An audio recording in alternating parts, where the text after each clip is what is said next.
Yo yo yo yo Vikas Yadav Vikas Yadav Vikas Yadav Vikas Yadav Vikas Yadav Vikas Yadav Vikas Yadav नया साल में picnic मनाइब हो, मलावा के साथ घूमे जाइब हो।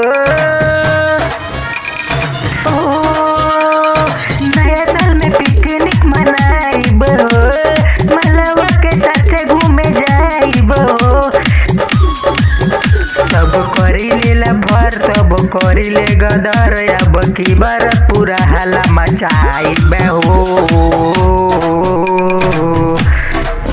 पुरनकी के लेके भगाइब हो, नईकी के मजा उठाइब हो।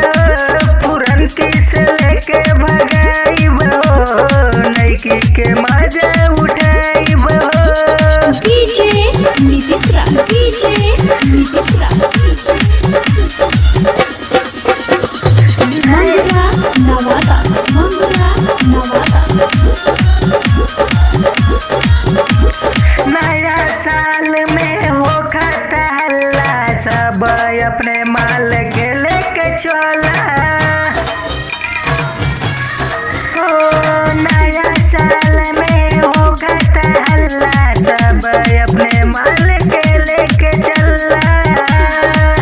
पूरा गदर मची दारू बोतल टूटी, पूरा गदर मची दारू बोतल टूटी।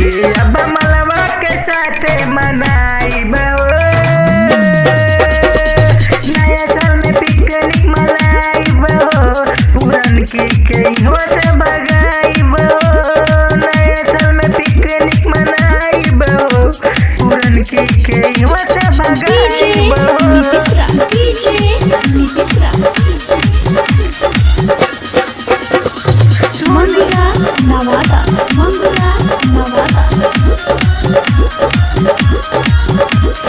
कहले विकास यादव सुना हमर बात हो, और दीवक लाल हम सुनाई फरियाद हो। कहले विकास यादव सुना हमर धन हो, आजमगढ़ जाई पिकनिक वाला सामान हो।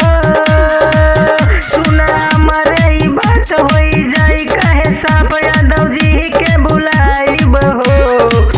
कहे सुना हमर बात यादव जी के साथ यादव जी के बुलाइब हो।